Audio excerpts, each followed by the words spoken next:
Beruas. Amaran pertama. Amaran kedua. Duduk. Duduk. Amaran ketiga. Duduk. Saya mahu kamu keluar dewan sekarang. Keluar dewan sekarang sehingga besok baru boleh datang. Saya beri amaran pada semua, siapa saja yang buang masa, saya usir keluar dewan sekarang. Assalamualaikum warahmatullahi wabarakatuh. Pada persidangan Dewan Rakyat Ogos 2020, berlaku sedikit kekecohan mengenai projek yang diluluskan oleh Kementerian Kewangan melalui rundingan terus atau dalam bahasa Inggeris disebut sebagai direct negotiation. YB Menteri, Okey. ada soalan daripada YB Bagan sebelum ini membangkitkan perolehan secara tender terbuka.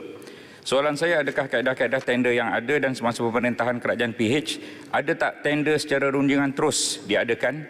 Berapa bilangan dan jumlahnya? Berhormat Puan Tian, saya nak buat clarification di sini dengan izin. Kerajaan melaksanakan perolehan projek kerajaan secara persaingan terbuka melalui kaedah perolehan secara berikut. Secara sebut harga atau tender terbuka atau tender terbuka prakelayakan. Namun begitu, bagi keadaan tertentu, kaedah perolehan secara rundingan terus dibenarkan dengan kelulusan Kementerian Kewangan. Dibenarkan berdasarkan kriteria berikut. Perolehan bekalan perkhidmatan melibatkan keperluan mendesak, yang mana jika perolehan tersebut tidak dilaksanakan dengan segera, ia boleh memudaratkan dan menjejaskan perkhidmatan serta kepentingan negara. Keperluan penyeragaman bagi memastikan kesesuaian penggunaan ataupun dengan izin compatibility antara barangan sedia ada dengan barangan baru yang diperolehi. Satu punca bekalan atau perkhidmatan, iaitu pengeluaran produk atau penyediaan perkhidmatan hanya boleh dibekalkan daripada satu sumber sahaja. Keselamatan strategik, yang melibatkan perolehan item atau perkhidmatan demi keselamatan. Kontrak dengan syarikat pembuat manufakturer Bumiputra yang memenuhi semua syarat kelayakan. Dalam perkara ini, Kementerian perlu mengemukakan permohonan perolehan secara rundingan terus berdasarkan kriteria di atas kepada Kementerian Kewangan bagi mendapatkan kelulusan sebelum perolehan boleh dilaksanakan sebagai langkah kawalan. Jadi nak menjawab soalan tadi, saya bagi the background first lah, dengan izin. Untuk makluman Dewan Yang Mulia ini, semasa pentadbiran sebelum ni, terdahulu sejumlah 101 projek atau perolehan yang bernilai 6.61 bilion ringgit telah diluluskan secara rundingan terus oleh Kementerian Kewangan. Menteri Keuangan Malaysia, Tengku Datuk Seri Zafrul Tengku Abdul Aziz mendedahkan di persidangan Dewan Rakyat ketika di bawah pemerintahan Pakatan Harapan sebanyak 101 projek yang bernilai 6.61 bilion ringgit telah diluluskan oleh Kementerian Keuangan melalui rundingan terus. Apa sebenarnya maksud rundingan terus? Direct negotiation atau rundingan terus merujuk kepada perundingan perjanjian untuk pembelian barang atau perkhidmatan di mana tidak ada persaingan secara terbuka antara penjual.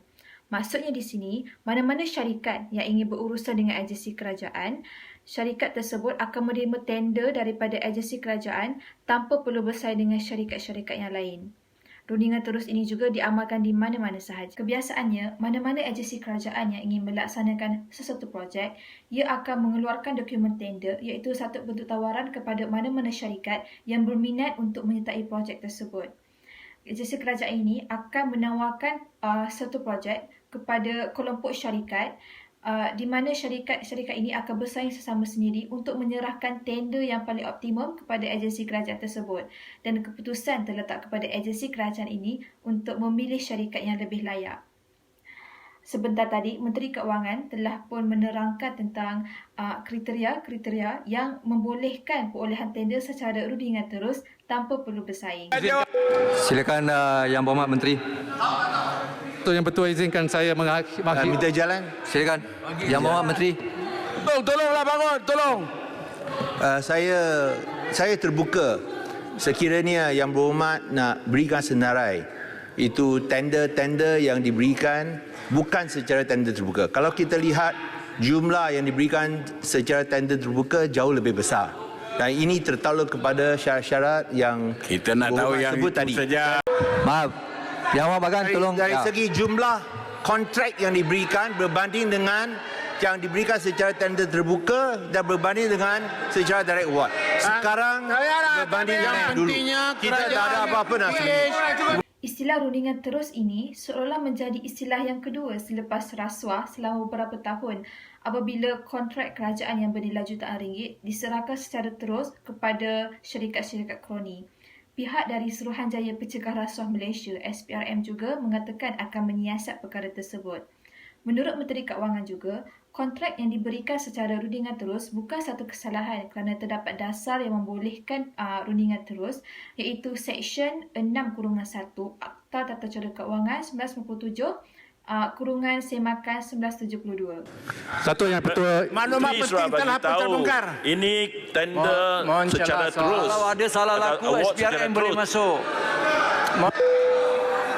Kita sedang perbahaskan rang undang-undang COVID. Yang Berhormat Menteri Keuangan, sila tamatkan pengulungan. Saya yakin ramai yang sudah mengetahui mengenai rang undang-undang COVID-19. Rang undang-undang langkah-langkah sementara bagi mengurangkan kesan penyakit coronavirus 2019 dibentangkan untuk bacaan kali pertama di Dewan Rakyat pada 12 Ogos 2020 oleh Menteri di Jabatan Perdana Menteri iaitu Datuk Taqiyuddin Hassan yang membabitkan pengubahsuaian beberapa akta dan ordinan. Yang Berhormat Gombak, seminit. 1 minit, silakan. Terima kasih, Datuk Speaker. Kemudian Yang Berhormat Menteri Keuangan tamatkan pengulungan. Ya. Ini perkara yang dibangkitkan oleh Pak Dixon mengatakan kita menteri-menteri sepatutnya menjawab. Kita ada Menteri Keuangan memberikan butiran bukti yang jelas bahawa di zaman PH pun berlaku perkara yang sama. Jumlahnya 6 bilion ringgit. Dan tidak betul YB Bagan kata Kabinet tahu. Mana ada pembentangan senarai. Okey, Datuk Yang Bertuah, saya nak akhiri ucapan saya ini. Ya. Saya bawakan pepatah berzaman yang berbunyi, bulat air kerana pembentung, bulat manusia kerana muafakat. Mengambil pedoman daripada pepatah ini, saya yakin setiap ahli yang berhormat akan menggunakan kebijaksanaan dan pertimbangan sehabis baik untuk kita sama-sama menyokong rang undang-undang ini. Marilah seiring dalam sokongan kita, serumpun bak serai, sesusun bak sirih. Di dalam Dewan Yang Mulia ini, yakinlah bahawa kerajaan telah membuktikan bila mana rakyat memerlukan, kerajaan bersedia untuk melaksanakan tanggungjawabnya. Serumpun bak serai, sesusun bak sirih. Saya berdoa semoga rakyat Malaysia sentiasa berada di bawah pimpinan ketua-ketua yang betul-betul menjalankan tanggungjawab untuk menjaga kebajikan rakyat.